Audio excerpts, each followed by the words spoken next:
El resumen. DTV, el periodismo en el Congreso.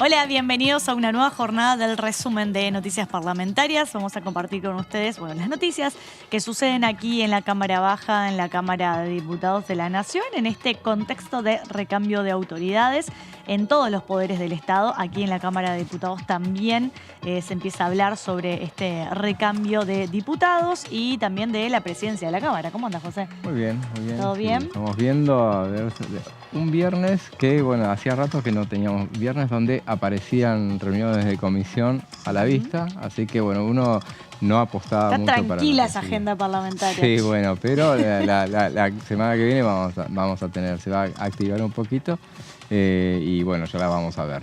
Me dicen que tenemos placa de agenda, a ver, ¿podríamos ponerla? A ver si tenemos, ahí está, martes 28 de noviembre, 13 horas, Comisión de Juicio Político, Sala 1, juicio político, a los miembros de la Corte Suprema de Justicia. Este es ya el último, ¿no? Este sí, es el último. Esta va a ser la 26ª reunión de la Comisión de Juicio Político, esa comisión que arrancó sesionando el 26 de enero de este año. Y esta va a ser la reunión donde se va a votar, o esa es la intención por lo menos, se van a votar los 4 dictámenes donde incluyen los cargos que les imputan a los 4 miembros de la Corte Suprema. A partir de eso queda habilitado eso para llegar al recinto. No lo van a mandar al recinto porque obviamente lo tienen los 2/3 para habilitarlo para que después pase a la comisión acusadora, a la Cámara Acusadora, que es el Senado. Pero ahí va a quedar por un término de 3 años con vigencia de no pierde estado parlamentario por espacio de 3 años, a menos que, y es lo que uno imagina que puede llegar a suceder, que el oficialismo que viene decida, lo toma el tema y lo pone en el recinto para debatirlo, así se termina esa suerte de espada de Damocles, porque obviamente no va a tener los 2/3, entonces se vota y aunque gane la moción a favor del enjuiciamiento, si no tiene los 2/3 no puede avanzar. Va a ser complicado en ese sentido. Tenemos un poco más de placa de agenda porque hay más reunión de comisiones. Jueves 30, Comisión de Asuntos Municipales, Sala 3, invitados. Acá tenemos, respecto a ese tema, municipios y cooperación internacional, fueron invitados el doctor Marcelo Sanonero y el doctor Daniel Cravacuore, quienes expondrán sobre la cooperación internacional y los gobiernos locales y diseño de las políticas municipales de cooperación descentralizada respectivamente. Esta es una novedad, ¿no? Una reunión informativa, se ha invitado. Es una reunión informativa, ¿por qué? Porque las las comisiones pueden seguir reuniéndose, pero el último día para dictaminar es el miércoles que viene. Esta es para el jueves, eso puede ser solamente informativa o para reunirse para ver las caras, lo que quieran, pero dictamen ya no pueden firmar porque son 10 días antes del cierre del periodo ordinario que ha sido postergado, prorrogado hasta el 9 de diciembre. Claro, quizá más que nada para poner en agenda este tipo de temáticas, ¿no? Y al parecer, luego de asumir el 10 de diciembre Javier Milei y también las autoridades aquí en la Cámara de Diputados, al parecer ya hay rumores de que van a convocar a extraordinarias, así que seguramente que va a ser un diciembre, enero, posiblemente febrero también, con movimiento aquí dentro de la Cámara, con trabajo parlamentario, ¿no? Habrá que ver qué es lo que deciden, por lo menos es lo que anticipan. Todos suelen decir lo mismo, después hay que ver si así se da, pero sin ir más lejos, tienen el presupuesto para tratarlo. Y hay una serie, la ley de ministerio, que siempre las leyes de ministerio, todo gobierno se la votan y la trae, porque sobre todo en este caso, porque va a haber modificación de la cantidad de ministerios y alguna ley de emergencia que pueda llegar a establecerse. Son algunas de las cosas que pueden llegar a avanzar. Habrá que ver, siempre recuerdo eso, pero el público se renueva, entonces uno le dice, el gobierno en minoría de Mauricio Macri, cuando llegó al poder, estando en minoría en las 2 cámaras, le dijeron no convoques a sesionar hasta que no sepas qué tipo de congreso tenés. Entonces, muy probable que pase eso también aquí, ¿no? Así es. Lo que sí se va a poner en juego después del 10 de diciembre, también hay que prestar muchísima atención cómo van a quedar compuestas las autoridades de las comisiones, sobre todo las comisiones más importantes como Presupuesto y Hacienda. Claro. Yo creo que también la Comisión de Asuntos Constitucionales va a tener a lo largo del año que viene una gran importancia y gran relevancia, porque la mayoría de los proyectos que propone Javier Milei enviar aquí al Congreso de la Nación tiene que ver con reformas de la Constitución Nacional, así que seguramente legislación general, asuntos constitucionales, la ley de la Comisión de Presupuesto y Hacienda van a tener roles fundamentales, ¿no? Porque si no tiene dictamen de comisión son leyes que no se pueden tratar en el recinto y ahí se va a debatir, quiénes van a ser las nuevas autoridades de estas comisiones. Y tenemos una comisión más para la semana que viene, me parece. A ver, ahí está, jueves 7 de diciembre. 12 horas, sesión preparatoria, recinto a fin de proceder a tomar juramento a los señores y señoras diputados electos y a la elección de autoridades de la Cámara de Diputados. Esta tenemos claramente una sesión preparatoria, ¿no? Simplemente tiene que ver con una cuestión de formalidad, donde de alguna manera se acepta la renuncia, los que terminan en su cargo y se asumen las nuevas autoridades para quedar conformada esta nueva Cámara de Diputados, que va a mantener esta conformación hasta dentro de 2 años, que son las próximas elecciones legislativas, donde nuevamente se renueva la mitad de la Cámara y en el Senado es 1/3, ¿no? Así es, sí. Y seguramente en el medio, no está confirmada, por eso todavía no tenemos el paño, pero seguramente el miércoles que viene, el 29, va a ser la Asamblea Legislativa para convalidar el resultado de las elecciones de la segunda vuelta. Esa es otra formalidad que se tiene que hacer con la presencia en el recinto de diputados, de los propios diputados y los senadores nacionales que, van a habilitar va a ser muy parecida a lo que fue la última Asamblea Legislativa, aquella que convalidó el resultado de la primera vuelta. Y también acá veo en agenda, no sé si lo tendremos en placa, pero si no lo digo yo. Les cuento que hay una comisión más que se suma para el 9 del 11, 9 de... esta ya fue, 9 del 11. Ya pasó. No, sí. claro, Pasaste está de bien, largo. era Comisión de Cultura, claro, como está todavía en agenda, entonces está bien. Tenemos solamente esas 3. Ya me parecía, estaba por tomar nota ya. Claro, me parecía, pero después cuando vi 9 del 11, pensé en su momento que era 9 del 12, pero dije 9 del 11, ya pasó a la Comisión de Cultura, que era sobre el tema de la danza, ¿no? Que de hecho lo hemos cubierto aquí, hemos charlado sobre ese tema. Uno de los temas que va a quedar pendiente de dictamen, va a quedar para más adelante. No, el dictamen lo tuvieron ya, justamente. Va a quedar para más adelante. Es una de las cuestiones que quedan con dictamen listo para ver cuándo puede llegar al recinto eventualmente, pero ya no será en este periodo ordinario, donde algunos insisten que a lo mejor, tal vez, la semana que viene una sesión, yo no creo, es muy difícil y todos piensan que normalmente siempre se trata de hacer una última sesión donde puedan meter una serie de iniciativas que los proyectos de declaración, de resolución, esas cosas que no cuesta nada, no hay ni siquiera debate, que se aprueban y un poco el legado de muchos legisladores, entonces que trabajan mucho para llegar a esa aprobación por lo menos, y ya ha pasado otros años en los que por H o por B queda pendiente esa última reunión. Acá es lo que estaría sucediendo. Hay alguna insistencia de ver si pueden llegar a incorporar en esa eventual sesión el tema de financiamiento educativo. Que se trabajó tanto y para que por lo menos tenga esa media sanción. Yo creo que el oficialismo va a insistir en incorporar al temario el tema de la privatización de Aerolíneas Argentinas. Sí, pero sería... Va a ser difícil por ahí que tenga los votos necesarios para acompañar esa iniciativa, teniendo en cuenta que después de la conformación de la nueva Cámara, el oficialismo se va a quedar con menos diputados de lo que tiene ahora. 103 va a tener, ¿no? 105 pero va a ser la primera minoría. Claro. Pero y con la imposibilidad de avanzar en todo caso al no tener quórum propio se le complica realmente. Se le va a complicar y claramente va a ser un congreso en el cual va a ser sumamente importante el tema de los acuerdos, de las negociaciones respecto del temario, respecto de las leyes que se pretenden ir incorporando, ir modificando, y ni hablar si hablamos de leyes que tienen que ver con una reforma estructural en lo que tiene que ver con sistema de jubilaciones, con sistema de la ley laboral, cuestiones tributarias, ¿no? Claramente va a ser un una lucha eso para el nuevo oficialismo, para Seguramente. Javier Milei, bueno, lograr los consensos necesarios. Sí, seguramente, y bueno, y todo dependerá sin duda por bueno, la conformación de los bloques, como vayan a quedar definidos, porque suena extraño, porque los bloques ya fueron consagrados a partir de la elección o sea, los nuevos legisladores ya quedaron establecidos a partir del la elección del 22 de octubre. Pero todo queda, sobre todo la situación de Juntos por el Cambio, queda a la espera de cómo es que termina definiéndose la cuestión de lo que va a ser la próxima Cámara de Diputados y su autoridad principal, porque se seguirá negociando y se sigue negociando a ver quién va a ser el presidente. Se da por hecho que podría llegar a ser Cristian Ritondo. Eso implicaba un posicionamiento de una parte importante de Juntos por el Cambio, que iba a ser evidente, claro, iba a ser oficialismo.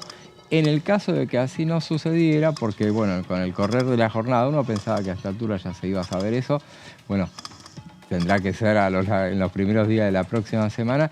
Pero hoy, por ejemplo, hubo una señal que bueno, muchos tomaron como un mensaje a partir del hecho de un posteo que hizo el diputado Ricardo Bussi, que es de La Libertad Avanza, reunido con el diputado Florencio Randazzo, que es otra de las figuras que figuran como eventual que suena como presidente, posible presidente.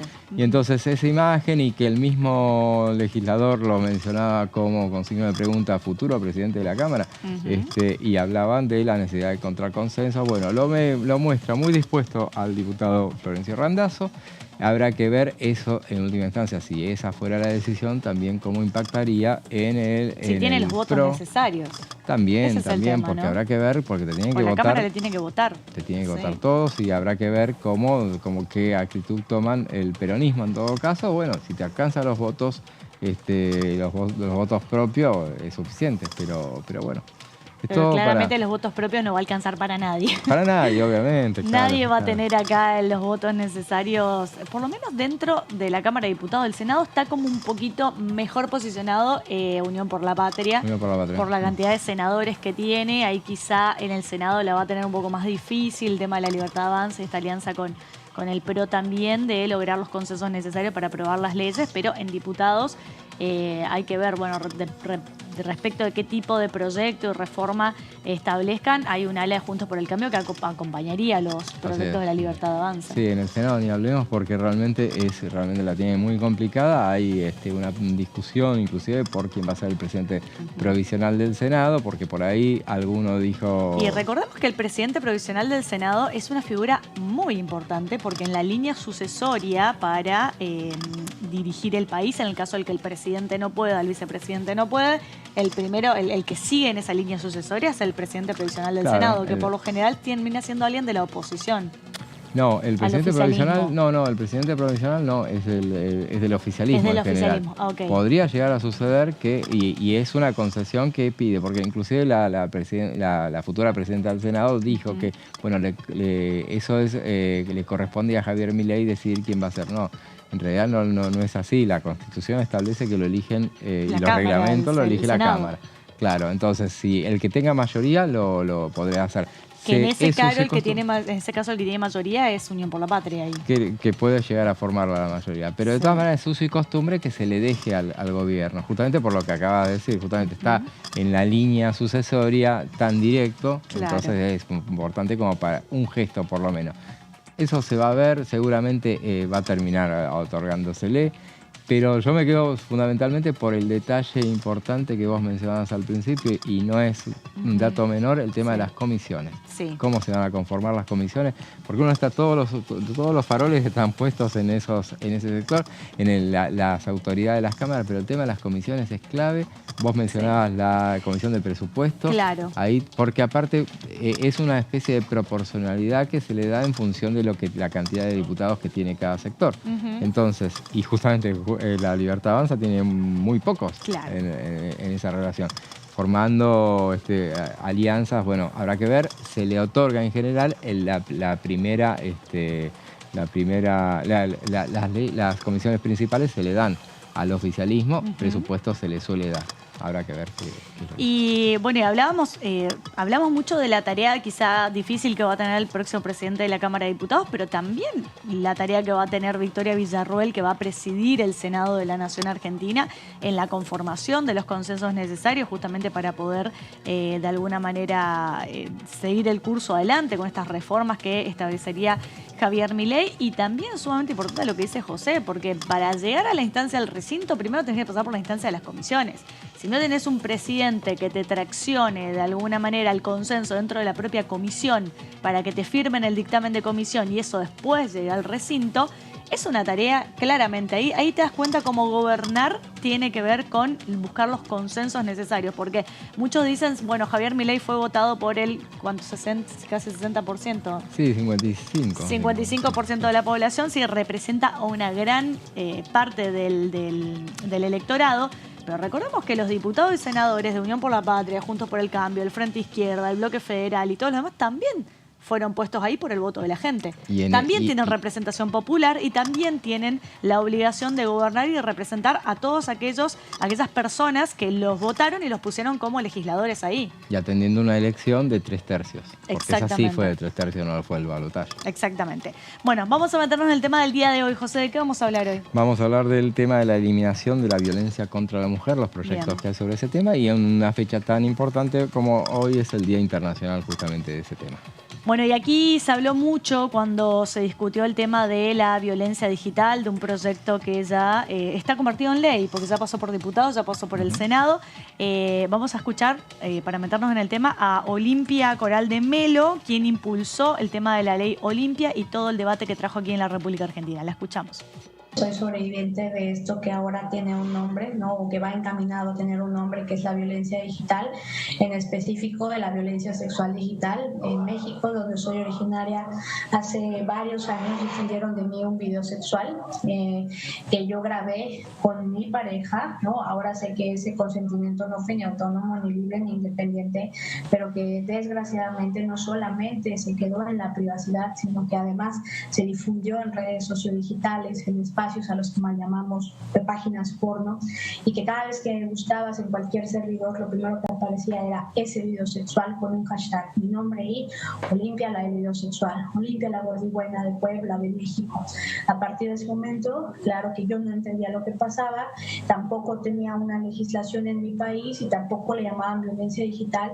Me llevó a procesos de depresión, de angustia, de ansiedad muy grandes, casi a arrebatar mi vida, ¿no? Hoy lo puedo contar porque tuve el apoyo de mi familia, de mi mamá, del movimiento feminista en México, del arropamiento, de entender que no era yo culpable, y entonces comencé a no solo contar mi caso, sino a investigar y a redactar hoy un proyecto de ley que constituye dos principales reformas: el reconocimiento de la violencia digital dentro de las leyes desde la perspectiva de género y el reconocimiento de un delito para castigar la difusión y producción no consentida, no autorizada de material íntimo sexual. Estos proyectos a lo largo del camino se fueron yendo reconociendo como la ley Olimpia, no solamente en esta manera de reparar simbólicamente el daño a mi persona, sino como una forma de la voz de las víctimas, algo que no es diferente en Argentina. No es gracias a mí esta ley Olimpia en Argentina, es gracias a compañeras de Jujuy, de Santa Fe, de Tucumán, de Córdoba, de Buenos Aires, aquí en Cava, que se unieron juntando un change.org, que se unieron tocando puertas de legisladoras, de legisladores, junto con otras organizaciones como Genti y hoy Ley Olimpia en Argentina, y que hicieron eco, por ejemplo, en algunas diputadas, y que hoy, bueno, se hizo completamente grande ya y se aprueba esta primera sanción, y que es gracias directamente a mujeres de Argentina que se han integrado en estas voces. Fue la diputada Mónica Macha quien sube esta reforma, pero decirle al auditorio, al teleauditorio, que no depende de un partido político o de una fuerza política en estos momentos tan escabrosos electorales, sino es algo de competencia de todos y de todas. Y hoy necesitamos que se discuta también lo que conocemos como la ley Belén. Yo estoy viva, pero no es el caso de Belén San Román, que desgraciadamente esta violencia le arrebató. Yo creo que lo primero que cambió es en darnos justicia. Ante un delito y ante una violencia que no tenía nombre, los principales culpables para la psique, para la sociedad, para el Estado eran las víctimas. Ellas se dejaron lograron grabar, ellas compartieron, ellas tenían acceso a internet, algo que es completamente revictimizador. Al reconocer esto como violencia, entonces se pone un parteaguas en entender quién es la víctima y quién es el victimario. En este sentido, víctimas de violencia digital podemos ser todos, hombres y mujeres, disidencias, identidades, todas las personas, pero desgraciadamente esta violencia se agrava y se perpetúa en contra de las mujeres. 98.9% de víctimas de violencia sexual digital somos mujeres y niñas perpetuadas, hasta 99.8% de hombres. Esto desgraciadamente habla de un problema de género, no un problema grande. Entonces, lo primero que ha cambiado es encontrar una definición y un tipo de justicia para nosotros, un cambio de narrativa, no llamarle porno venganza y comenzar a llamar violencia digital. Y además se crearon diferentes instituciones para la guarda, la protección, la investigación, como la unidad especializada en delitos contra la intimidad sexual, la profesionalización de carreras como abogados, peritos, investigadores, el cambio de lenguaje en ese tipo de violencia. Por ejemplo, nosotras, aquellos espacios donde se difunden, compilan, distribuyen contenidos íntimos, no le llamamos mercados porno, páginas de pack, sino mercados de explotación sexual digital. Y con eso reivindicamos también las posturas en donde desgraciadamente estas imágenes basadas en abuso pueden acabar con la vida de todas las personas, pero en especial de las mujeres y de las niñas. Y la veíamos y la escuchábamos en el segmento de Punto Género a Olimpia Gorarmelo. Ella es la representante o la impulsora de esta ley, que justamente lleva su nombre, Ley Olimpia, que tiene que ver con la violencia digital. Una de las tantas leyes que se trataron aquí en la Cámara de Diputados de la Nación con el fin de prevenir, sancionar y erradicar la violencia contra la mujer, José. Así es, justamente, y esa va a ser una de las leyes que vamos a incorporar durante este repaso de leyes en esta fecha tan especial que es la del Día Internacional de la Eliminación de la Violencia contra la Mujer, que se conmemora justamente todos los 25 de noviembre, como es el día de hoy. Se conmemora anualmente en esta fecha para denunciar la violencia que se ejerce sobre las mujeres en todo el mundo y reclamar políticas en todos los países para su erradicación. Bueno, siempre lo decimos, este tipo de cosas son justamente la fecha, la funcionalidad que tiene es el hecho de ser convocantes para disparador de medidas y un recordatorio de todas las leyes, todas las medidas que se toman en función de este tipo de situaciones. El 25 de noviembre de 1960, o sea, vamos a ver a qué viene, de dónde viene esta fecha, que siempre es importante, es interesante saberlo. Las hermanas Mirabal fueron brutalmente asesinadas por ser mujeres y activistas. Su único crimen fue haber luchado por sus derechos contra el dictador dominicano Rafael Leónidas Trujillo. Bueno, esto sucedió en República Dominicana. Veamos entonces, en 1993, la Asamblea General de las Naciones Unidas adoptó la resolución 48104 para la eliminación de la violencia contra la mujer, que define este tipo de violencia como todo acto de violencia basado en la pertenencia al sexo femenino que tenga o pueda tener como resultado un daño o sufrimiento físico, sexual o psicológico para la mujer.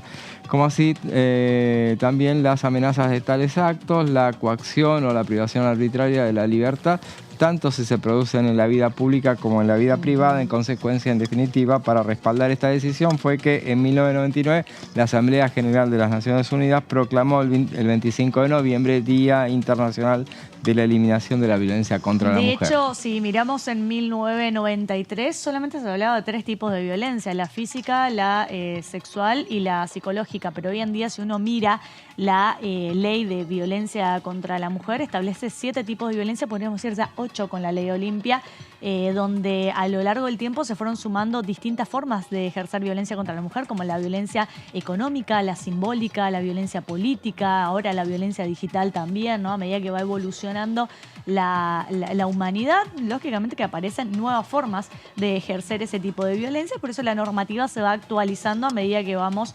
transcurriendo los años y cambiando las épocas también. Así es, doctora. Es como usted dice. Sí. Vamos a pasar entonces justamente a un poco el andamiaje legal que existe sobre este tema. La Constitución Nacional, en su artículo 75, inciso 22, otorga rango constitucional a la Convención sobre la Eliminación de todas las formas de discriminación contra la mujer, aprobada el 18 de diciembre de 1979 por la Asamblea General de Naciones Unidas, a través de la cual el Estado Nacional se comprometió a elaborar por todos los medios apropiados una política encaminada a eliminar la discriminación contra la mujer.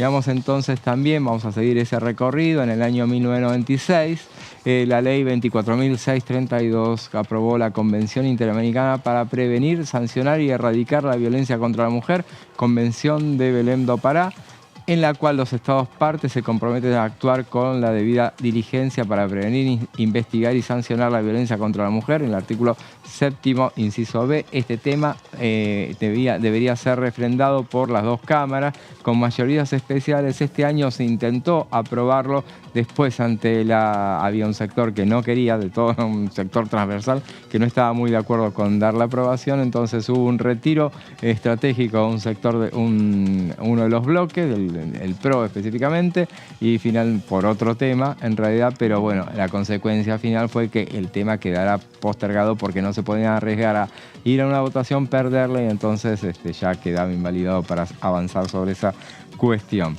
Bueno, veamos la ley número 26.485 de protección integral para prevenir, sancionar y erradicar la violencia contra las mujeres en los ámbitos en que se desarrollen sus relaciones interpersonales, sancionada el 11 de marzo de 2009, establece dentro de sus objetivos promover y garantizar la eliminación de la discriminación entre mujeres y hombres en todos los órdenes de la vida, generar las condiciones aptas para sensibilizar y prevenir, sancionar y erradicar la discriminación y la violencia contra las mujeres en cualquiera de sus manifestaciones y ámbitos, y la remoción de patrones socioculturales que promuevan y sostienen la desigualdad de género y las relaciones de poder sobre las mujeres.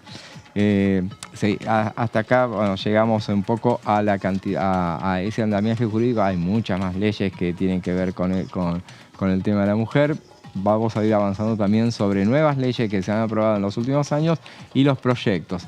Bueno, entonces, justamente de la que estábamos hablando recién, la Ley Olimpia, justamente que se aprobó este año, volvía con un cambio en su redacción desde el Senado.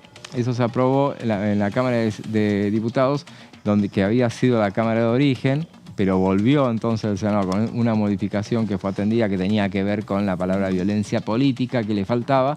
Se dio sanción definitiva en la sesión del 11 de octubre, hace muy poquito tiempo, a la ley sobre violencia digital, más conocida como Ley Olimpia, en alusión a la activista mexicana Olimpia Coral Melo, que recién la veíamos ahí en el programa Punto Género, quien impulsa legislaciones para luchar contra ese tipo de violencia contra las mujeres. Bueno, se logró por votación unánime, 230 votos tuvo. Y el proyecto fue votado en el transcurso de la sesión, luego de que en el inicio de la misma se aprobara el tratamiento con 2/3 del cuerpo, porque no tenía, justamente estaba fuera del temario, entonces para incorporarlo se votó con los 2/3. Sí. Previamente la Ley Olimpia, justamente, el 5 de julio había sido aprobado el proyecto con 191 votos afirmativos, 2 negativos, 1 abstención, o sea, después se aprobó definitivamente por unanimidad. En ese momento, el 5 de julio, cuando avanzó por primera vez, nosotros hablamos mucho a lo largo de este año de este tema, la iniciativa incorpora entonces la violencia digital como una modalidad dentro de la Ley de Protección Integral de las Mujeres, la 26.485, y aborda los delitos que violan la intimidad de las mujeres a través de los medios digitales. Claro, porque tiene que ver con una forma de delinquir según la perspectiva o el punto de vista de esta ley de violencia digital. Tiene que ver con difundir material íntimo sin consentimiento de esa mujer. Por eso es considerado, en base a la cantidad de casos que están habiendo, yo siempre digo que las leyes surgen en el contexto en el cual estamos. Claramente hablar de violencia digital hace 10, 15 años era prácticamente imposible, porque no había el uso masivo de los medios de comunicación y de la digitalización y el mundo de las comunicaciones que existe hoy en día. Claramente, a medida que se va evolucionando, empiezan a aparecer estas formas de cometer ciertos delitos y cierto tipo de violencia contra la mujer. Por eso el tema de la Ley Olimpia lo que busca de alguna manera es sancionar podríamos decir en su contexto, ¿no? Como que en su mayoría terminan siendo los hombres los que difunden materiales íntimos respecto de esa mujer, que quizás esa mujer se lo mandó en un ámbito de una relación, en un ámbito de confianza. Hablemos del caso de Belén, que Belén la ley Belén incluso existe por el caso de esta chica en el cual ella tenía una relación con una persona, en esa relación de confianza le ha mandado material íntimo, luego esas personas terminan la relación y por venganza, por eso esta ley se conoce como la porno venganza también, esta persona con el fin de dañarla, porque ese es el fin de dañar la dignidad, la integridad, la intimidad de la mujer, termina difundiendo material íntimo al punto de que termina generando en Belén una gran repercusión psicológica, un daño psicológico muy grande y Belén se termina suicidando. Entonces, este es el efecto colateral que tiene la violencia digital contra la mujer. El daño que causa en la dignidad y en la intimidad de esa mujer, al punto de que muchas de ellas terminan tomando la decisión de terminar con su vida, ¿no? Así es, y lo veíamos recién cuando hablaba en el tape que veíamos, justamente se hacía referencia a la ley Belén y la necesidad, porque Olimpia está aprobada, Belén no. Exactamente. Bueno, vamos a hacer un pequeño corte. Quédense con nosotros que en minutos nada más volvemos y seguimos analizando los distintos proyectos que tienen que ver con la violencia digital. Ya venimos.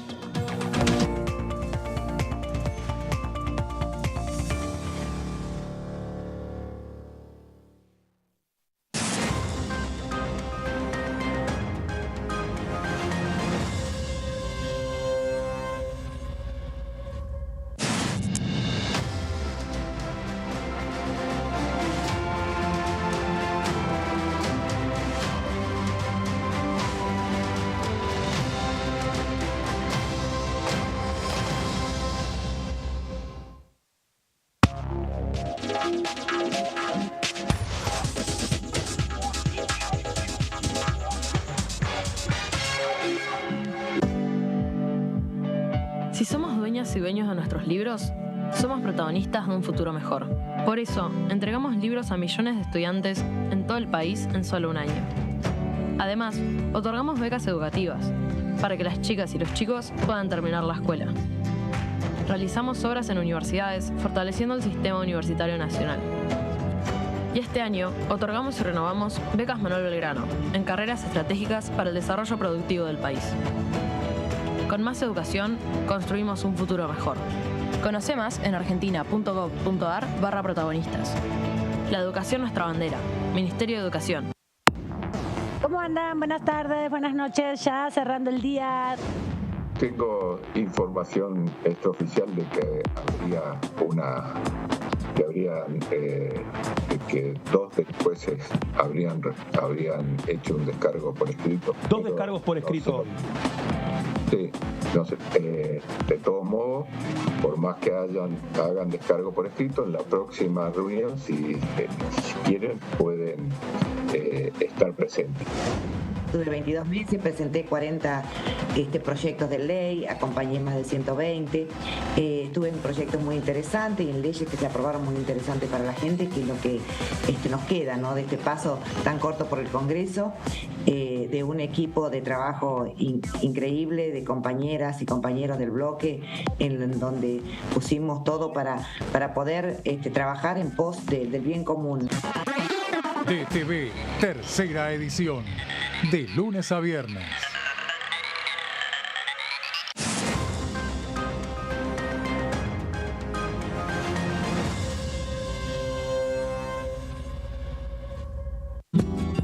Este es el gasoducto Presidente Néstor Kirchner, una obra de escala mundial realizada en tiempo récord, que unirá la energía de Vaca Muerta con todo el país. Innovaciones, tecnología, cientos de kilómetros de acero y miles de trabajadoras y trabajadores. Esta megaestructura alimentará la llama del país, uniéndonos con nuestros seres queridos, acelerando la economía, ahorrando divisas, con desarrollo, con federalismo, con soberanía y orgullo. Gasoducto Presidente Néstor Kirchner. Mueve energía, mueve al país.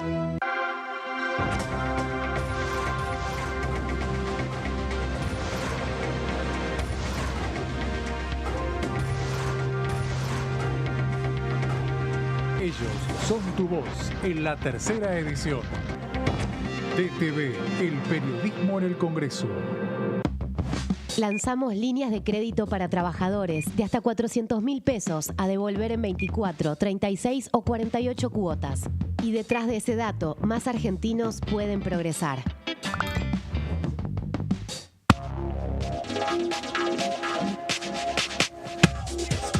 DTV es información, diálogo, análisis. DTV es federalismo, pluralidad de voces, libertad de expresión. DTV es todo lo que un país en democracia tiene que ser. DTV es tu voz en el Congreso. Este 2023, seguí eligiéndonos. DTV, el periodismo en el Congreso.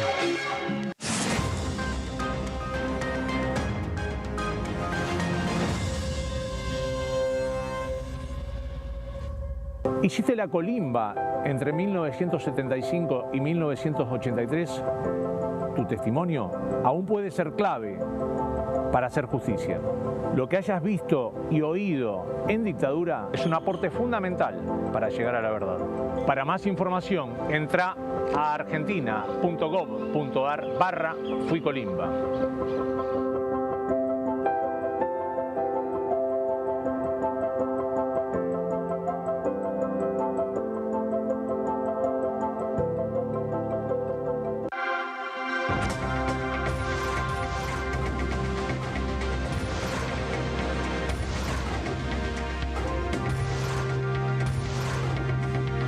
Ellos son tu voz en la tercera edición. DTV, el periodismo en el Congreso. Otorgamos un refuerzo económico a más de 7.800.000 jubilados y pensionados durante 3 meses. Y detrás de ese dato, protegemos a quienes más lo necesitan.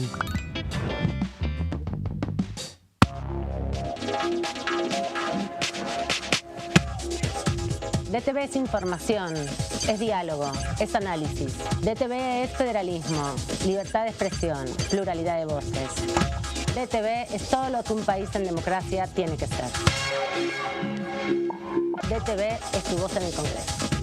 Este 2023, seguí eligiéndonos. DTV, el periodismo en el Congreso. Pa, ay, dale, pa, escuchame. Mirá lo que tengo para mostrarte. Así vas a estar en 10 años. ¿Cómo te ves? Pa, mirá, me veo bastante fachero, ¿eh? Tranquilo y sobre todo jubilado. Ah, ¿te vas a jubilar? Sí, ya me estoy encargando de eso. Qué bueno. Bueno, dale, prendé. Si te faltan hasta 10 años para cumplir la edad para jubilarte y adeudas aportes, ahora los podés regularizar con el nuevo plan de pago de deuda previsional. Tu esfuerzo cuenta. ANSES, Argentina Presidencia. Hola, hola, hola, ¿cómo va? Aquí estamos. Yo me crié en Neuquén, hice mi colegio primario y secundario y me vine a estudiar a Buenos Aires a los 18 años. Y yo creo que esa infancia y esa juventud o adolescencia es fundamental en nosotros para toda la vida, ¿no? Conservo mis agendas del año 77, 78, 79 y hay muchos amigos y compañeros de esa época que no están. Ese es el compromiso que uno asume generacionalmente para que nunca más. DTV Entrevistas, viernes 23 horas.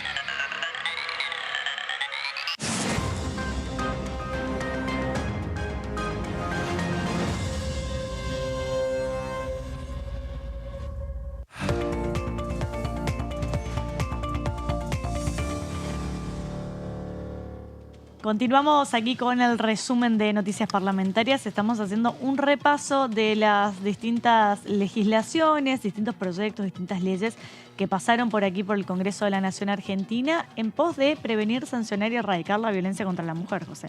Así es, y entonces vamos a hacer un repaso de algunas iniciativas que hay esperando justamente para su acceso a las comisiones y en todo caso, para ver si llegan al recinto. Por ejemplo, el caso de un proyecto de la diputada nacional Natalia Souto que propuso una ley de abordaje integral para nocturnidades seguras y libres de violencia. El proyecto tiene como objetivo la prevención y el abordaje integral frente a las situaciones de violencia por motivos de género y o diversidad en el ámbito de la nocturnidad en lugares de gestión pública y privada de esparcimiento. Justamente, bueno, esto lo hemos visto, no necesariamente con mujeres, pero también pasa justamente con esos momentos de violencia.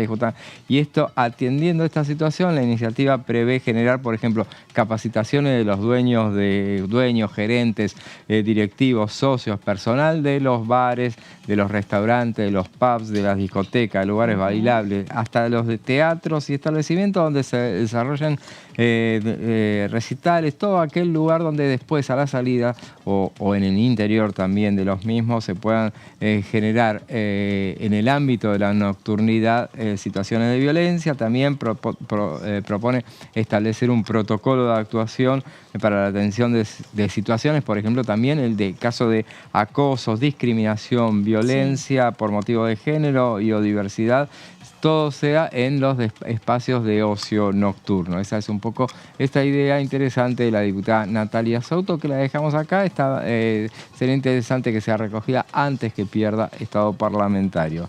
Veamos otra de las iniciativas. Bueno, esta fue presentada justo en esta misma época, hace un año. Al cumplirse esta fecha que hoy conmemoramos, el año pasado el diputado Leandro Santoro presentó un proyecto que prevé considerar como un delito el incumplimiento de medidas para prevenir y erradicar la violencia de género. Esto, por ejemplo, impulsa medidas, sanciones muy graves para quienes incumplan, particularmente la prohibición de acercamiento, porque a veces las leyes están, pero al no cumplirse, bueno, se generan situaciones, es lo mismo que no existieran. Entonces, atendiendo esa situación, bueno, si vos hacés cumplir la ley, no se cumple, bueno, tendrás que impulsar una ley que establezca sanciones más graves. Este proyecto modifica el artículo del Código Penal relacionado con incumplimientos en las causas que median violencia de género y o violencia familiar, reprimiendo con prisión de 15 días a un año al que resistiere o desobedeciere a un funcionario público en el ejercicio legítimo de sus funciones o a la persona que le prestare asistencia a requerimiento de aquel o en virtud de una obligación legal. Cuestión también a aquellos que, bueno, colaboran de alguna manera con esta ilegalidad. Por ejemplo, sería aquel que viola una restricción de acercamiento. Así es, sí, claro, sí, tal cual. Que es tal fundamental eso, porque de hecho la mayoría, te podría decir, me atrevería que hasta el 80-90% de los casos de femicidios hay una denuncia. Situación previa. Claro, hay una denuncia anterior, una, dos, tres, varias denuncias en algunos casos de cuestiones de violencia. Y de hecho, cuando hay una denuncia por violencia, lo primero que hace un juez es establecer un impedimento de contacto, una medida de no acercamiento a la víctima, ¿no? Y esto se termina violando en la mayoría de los casos. Lamentablemente es así. Este proyecto entonces de Leandro Santoro reprime con prisión de 3 años y 3 meses a 5 años y multa quien resistiere o desobedeciere una orden judicial de prohibición de acercamiento o de contacto o cualquier otra medida que tuviera por objeto salvaguardar la integridad física, psíquica o sexual de una persona y que haya sido dictada en el marco de un proceso judicial en el que mediare violencia de género y o violencia familiar. Esos son los elementos que establece esa iniciativa. Ahora veamos una ley. Esta fue ley también en este repaso que estamos haciendo. Por ejemplo, esta fue una ley reciente, el 27 de octubre. El Senado aprobó por unanimidad una ley que tiene como objeto incorporar al programa médico obligatorio, el PMO, de las obras sociales nacionales, un protocolo para el abordaje integral de personas víctimas de violencia de género a través de cobertura total e integral de las prácticas preventivas terapéuticas. Esta, veamos en la próxima placa, es una norma que incluye todas las terapias médicas, psicológicas, psiquiátricas, farmacológicas, quirúrgicas y toda otra atención que resulte necesaria o pertinente. Este proyecto había sido presentado en su momento por la senadora cordobesa Alejandra Vigo. Había recibido media sanción, esto veamos la fecha, media sanción de la Cámara de Diputados a fines de 2020, cuando Alejandra Vigo era diputada, justamente, la impulsó. Y tardó 2 años para llegar finalmente a convertirse en ley, por lo menos se hizo antes de que perdiera estado parlamentario en el Senado de la Nación. Y bueno, esa es una de las normas que hoy por hoy rigen. Veamos a ver otras iniciativas, en este caso son 2. dos que fueron presentadas en la misma época y sobre el mismo tema, pero bueno, justamente si en algún momento llegan a las comisiones, son aquellas que, bueno, se juntan todas, ambas en este caso, para ordenar un texto común. En este caso, las diputadas Gabriela Lena, del radicalismo, y Gisela Marciota, del Frente de Todos, presentaron proyectos, cada una por su lado, que proponen el retiro del arma reglamentaria a agentes de seguridad denunciados por violencia de género. Que en ese momento había habido, no encontré cuál era el caso puntual que había generado esa tensión particular, pero justamente habían motivado iniciativas que por eso coincidentes. En el caso de la diputada entrerriana, Gabriela Lena, el proyecto de ella prevé también la posibilidad del traslado del agente de seguridad según las circunstancias y gravedad del caso, con el fin de preservar la integridad física y la vida de la persona denunciante. O sea que para evitar que pasen a mayores, porque evidentemente si hay una situación de violencia entre un hombre y una mujer, una expareja, por ejemplo, así, bueno, sí, mejor sacarle el arma para que evitarle una situación un posible trágica. femicidio. Claro, justamente. Esto también tenía en claro, por ejemplo, la diputada Lena decía, por ejemplo, que desde enero a mayo de 2021, que es cuando presentó ese proyecto, se habían producido 115 femicidios, 6 transfemicidios, 8 femicidios vinculados a varones. Y según ella detalla en ese proyecto que comentábamos, en el informe del Observatorio de Femicidios en Argentina, que destacaba que entre los femicidas, 13 eran agentes o ex agentes de alguna fuerza de seguridad. Por eso tiene sentido esta iniciativa. En el caso de Marciota, ella prevé con el proyecto que presentó en su momento, suspender preventivamente del ejercicio del derecho de portación, tenencia, transporte y uso del arma de dotación a los efectivos de las fuerzas federales de seguridad que sean denunciados por violencia de género o intrafamiliar, con el fin de resguardar la integridad física o psicológica y mental de las personas denunciantes. Justamente en el caso de ella decía también, hacía referencia a datos del Observatorio de la Organización de Mujeres de la Matria Latinoamericana, que decía que solamente en febrero de 2021, que era cuando ella presentó ese proyecto, el 17% de los femicidios había sido perpetrado por integrantes de las fuerzas de seguridad. Y eso registraba un aumento del 5% con relación al año anterior. Veamos la próxima placa. Los miembros, dice el proyecto de Marciota, los miembros de las fuerzas policiales y de seguridad no solo son parte de una cultura institucional marcadamente patriarcal y propensa a la violencia, sino que su posición como agente del aparato represivo pone a las víctimas en un lugar de especial vulnerabilidad. Así lo establecía como para fundamentar esa iniciativa. Seguimos buscando y vamos a ver otro de los proyectos, en este caso de una ex diputada nacional. Ella es la diputada nacional de mandato cumplido, Cristina Álvarez Rodríguez, que presentó un proyecto de ley para modificar la ley 26.485 de protección integral para prevenir, sancionar y erradicar la violencia contra las mujeres, con el objetivo de brindar herramientas a las mujeres víctimas de violencia de género y ayudarlas a transitar el proceso judicial. Bueno, en este caso se trata de un acompañamiento económico. Prevé incorporar un artículo, el 26 bis, para liberar a la víctima de violencia de género de la carga de notificar al agresor de las medidas preventivas urgentes dispuestas por el juez, colocando esta responsabilidad en cabeza del Poder Judicial.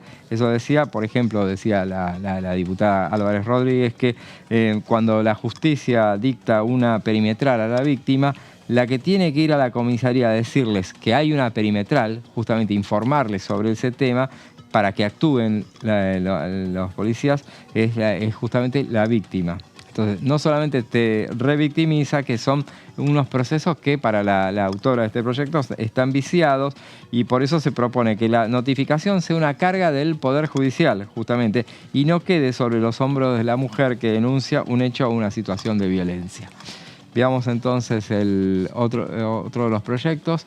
En el año 2020, entonces ahí caímos en época de pandemia, diputados de diferentes bloques habían presentado 5 proyectos de ley para declarar la emergencia nacional en materia de violencia de género. Recordemos que este caso, la violencia de género nunca decae, está muy claro, pero hay momentos en que recrudece y recrudece mucho. Eso es lo que había sucedido en tiempos de pandemia y bueno, se pedía que se facultara al Poder Ejecutivo a implementar medidas urgentes y excepcionales con un presupuesto específico. Eran iniciativas, por ejemplo, de todos los sectores. Suer El Zucaria, que es del PRO, Alejandra Vigo, que es del radicalismo, del schiarettismo de Córdoba, el peronismo cordobés, Enrique Esteves del socialismo, en coordinación en este caso con Mumalá y Mujeres Socialistas, Lía Verónica Caliba, también, que en este caso es del Frente de Todos, y Nicolás del Caño de la izquierda, bueno, presentaron iniciativas de ese tipo, por ejemplo, bueno, y en el caso de Esteves había presentado una iniciativa que advertía que en un país donde muere una mujer cada 30 horas es necesario declarar la emergencia. Y según datos de Mumalá, en 2020 habían sido 329 las mujeres lesbianas, travestis y trans por motivo de género que fueron asesinadas. Veamos entonces otra de las iniciativas, en este caso Paula Oliveto, que presentó el 24 de abril de este año un pedido de informes al Ejecutivo para la creación del cuerpo de abogadas y abogados de víctimas de violencia de género en el ámbito del Ministerio de las Mujeres, Géneros y Diversidad. Y en este caso ella había sido, ¿a qué venía ese pedido de informes que tenía que, por ejemplo, decía cómo está conformado el cuerpo de abogadas y abogados para víctimas de género, describa cómo se distribuye territorialmente este cuerpo? En este caso, porque bueno, estos abogados y abogadas tienen que ocuparse del acceso a la justicia de estas personas, justamente entonces. Pero ¿a qué venía este pedido de informes? A que había habido un femicidio de María Isabel Esperati, quien el 16 de marzo de 2023 había sido asesinada delante de sus hijos luego de haber denunciado en la justicia que el femicida había intentado matarla en el año 2021. O sea, nada menos que una situación así. Y veremos también en la próxima placa lo que decían por estos días, justamente lo rescaté porque lo decía el proyecto, justamente mencionaba nuestra compañera también, Luciana Pecker, que es una periodista especializada en género, y que decía, María no podía conseguir un abogado o abogada. La periodista también manifiesta una gran verdad, esto lo dice el proyecto de Paula Oliveto, una gran verdad que desde el Congreso fue materia de regulación al sancionar la ley objeto del presente informe. Las mujeres víctimas de violencia machista deben contar con un abogado o abogada gratuita que sin dar 1000 vueltas o sacarse la lotería de invocar a 1 o 2 profesionales por provincia. Realmente eso, o sea, a veces las leyes están, pero son no hay un control de que en definitiva se respeten. Bueno, el 3 de noviembre pasado, la diputada Gabriela Esteves presentó un proyecto para crear un programa para acompañar en el ámbito del Ministerio de las Mujeres con el objetivo de promover la autonomía de las mujeres y personas lesbianas, gays y bisexuales, travestis y transexuales, intersexuales, que se encuentren en situación de violencia por motivo de género, un programa que consiste en el otorgamiento de una prestación económica y el acceso a dispositivos de abordaje integral de situaciones de violencia de género. Y bueno, y ya para ir terminando, bueno, vamos a algunos, en la próxima placa veremos datos con los que contamos. La Oficina de la Mujer de la Corte Suprema de Justicia de la Nación difundió... Estaba presidida por Hayton de Nolasco, esa comisión. Claro, y ahora esa oficina. Y ahora la Corte no tiene mujer. Era ministra de la Corte, claro. Y estaba la última que queda, oficina. Esperemos que pronto sea completada la Corte con una mujer. La actualización del Registro Nacional de Femicidio de la Justicia Argentina correspondiente a 2022, año en el que se registraron 252 víctimas letales de violencia de género. Ahora que sí nos ven, es una ONG que se ocupa del tema, informaron que entre el 1 de enero y el 30 de julio de 2023 hubo 175 femicidios en Argentina, según datos elaborados a partir del análisis de medios gráficos y digitales de todo el país, que llevado adelante por su Observatorio de Violencia de Género. En definitiva, hay una víctima de femicidio cada 38 horas. Ese es el dato para terminar. Eso significa que todavía queda mucho por trabajar en materia respecto de la violencia contra la mujer. Y esto fue todo por hoy, fue todo por esta semana. Nos volvemos a encontrar el lunes, como todos los días, a las 6 de la tarde, aquí por la pantalla de Diputados Televisión. Chau.